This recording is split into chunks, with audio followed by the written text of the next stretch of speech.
body swaps, a zombie, Hydes, Gaga, ghost Weems, and yes, Thing and Agnes stealing the spotlight. That's Wednesday Season 2. You're watching Tail Bloom. Welcome back to the channel. So, Wednesday Season 2, brilliant or a total mess? Let's break it all down. Fair warning, there will be spoilers and major twists ahead, so watch at your own risk. And remember, everything you hear is just my personal take. If yours is different, drop it in the comments. I'd love to hear it. Alright, let's dive in. After a so-called perfect summer, where Wednesday hunted down a maniac and even grabbed a creepy doll as a gift for her bestie, the curls are super soft. It's made from real human hair. the new school year kicks off at Nevermore. Wednesday returns as a local celebrity. Can I get your autograph? Last year, she literally saved everyone, so now she has clingy fans following her around. Of course, she's not exactly thrilled about it, especially with how creative their attention gets. And that's when we meet Agnes, the ultimate superfan. She's clearly a plot device, but so charismatic that it feels like she's always been part of the story. Think of her as a mix between Wednesday and Enid. Over the summer, Wednesday's visions leveled up, but now they leave her wrecked. Each trance ends with black tears and total exhaustion. Her mom begs her to slow down, but come on, this is Wednesday. She keeps pushing until her powers vanish completely. And, the worst timing ever, just when she needs them most to save Enid. Her final vision? Enid's death. And the cruel twist, it looks like Wednesday herself is to blame. Plenty of new characters join the season. Headmaster Barry Dort, annoying from the very first frame. Music teacher and werewolf Isadora Capri. Professor Orloff, played by Christopher Lloyd, yes, Uncle Fester himself from the classic Addams Family movies, Wednesday's grandmother, and even Larissa Weems returns as a ghost mentor. Personally, I missed her so much. I was thrilled to see her back. And honestly, this season is stacked with incredible women. We also get Pugsley, who apparently had a growth spurt over summer break, now taller than Wednesday. And of course, he instantly gets into trouble, even reviving a zombie who later becomes a key part of the plot. Because of what goes down in Willowhill, dozens of patients escape a secret program, over 30 fugitives set loose. Among them is Tyler, whose return flips the balance once again. Alongside him, we get the mysterious woman saved by Wednesday, Uncle Fester, and a zombie. The first half ends dramatically.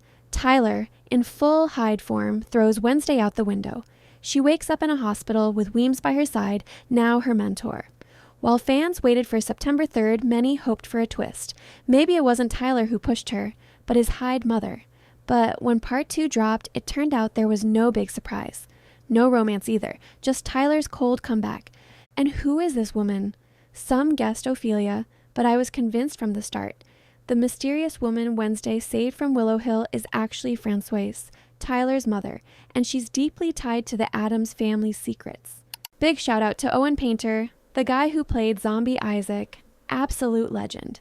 Who knew a walking corpse could steal scenes?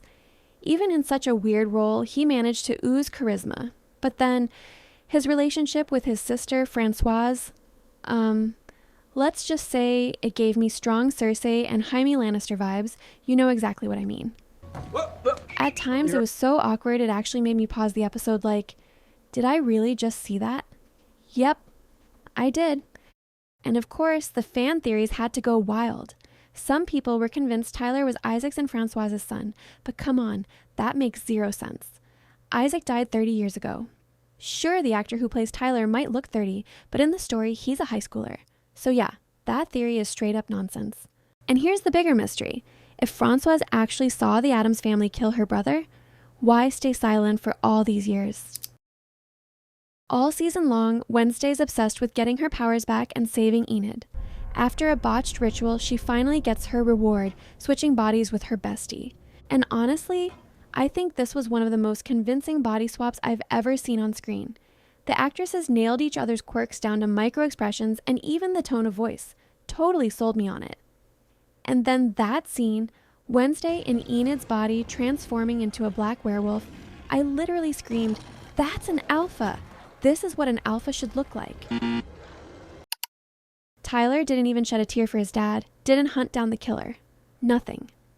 Meanwhile, Françoise seemed way more excited to reunite with her brother than her own son, and didn't even ask about her dead husband. Like, priorities, girl? And then came the Hyde exorcism scene. I lost it. Mom, son, and undead uncle running around trying to find a station to banish Hydes, while the girls are literally tripping them up every 2 seconds. But here's the thing. The girls actually want the Hydes gone too. If Agnes wasn't getting under everyone's feet, the ritual would have been done in what, 5 minutes? And another odd moment, Tyler sensed invisible Agnes, but Enid, a werewolf with a super sniffer, couldn't pick up a thing. Unfair to her powers, don't you think? Oh, and by the way, production moved completely from Romania to Ireland this season, and you can feel it. The foggy forest, stone walls, grey sea. Let's talk fashion. The dresses and suits at the ball? Gorgeous. Probably one of the most visually stunning parts of the season. And then, Enid and Agnes dancing to Lady Gaga. TikTok went feral. Everyone and their cat is now trying to recreate that choreography. Also, confession. I imagine how cringe it would have looked if Enid was dancing with a random boyfriend instead of Agnes. Nope, hard pass. Speaking of Gaga, we were robbed. She barely showed up. But even with her short screen time, she nailed it. And fun fact, the music video for that dance sequence, directed by Tim Burton himself. Chef's kiss of a cameo. Now this one? Absolute gold. Turns out, Thing is actually the chopped off hand of Tyler's uncle, which makes sense because in the opening credits we see him crawling out of a tree, the very same spot where zombie Isaac was found. Even his name has hidden meaning. Thing can literally be rearranged out of the letters in night, and how did he come alive? Good old-fashioned electric shocks. Basically Frankenstein, but make it goth chic. Behind the scenes, though, it's even cooler. Thing wasn't CGI. Nope.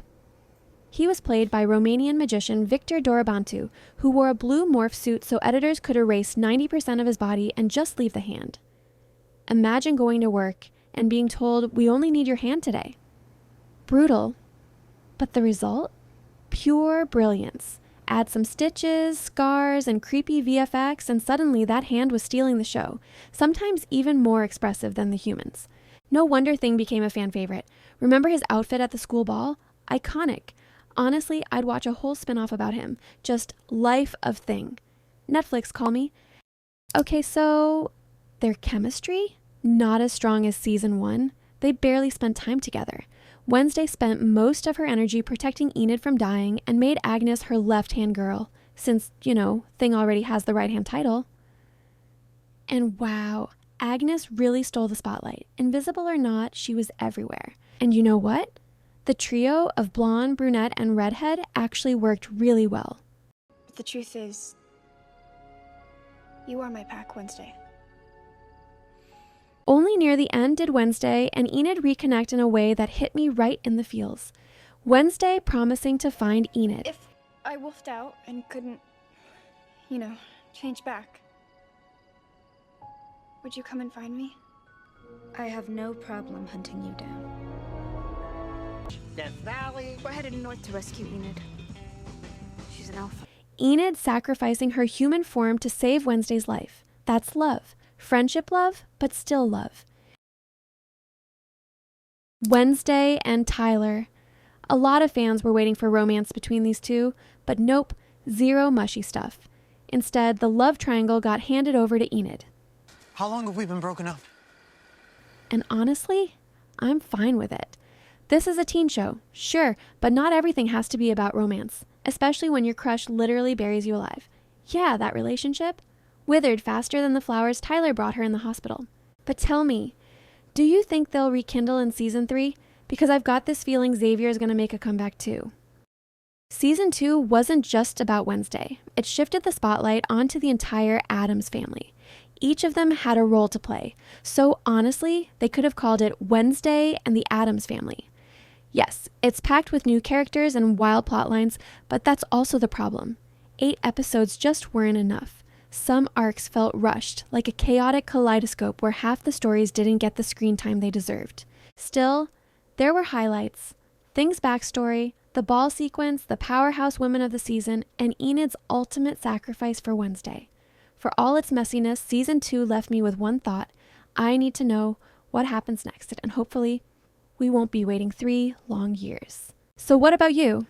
Did season 2 feel brilliant or just chaos in a black dress?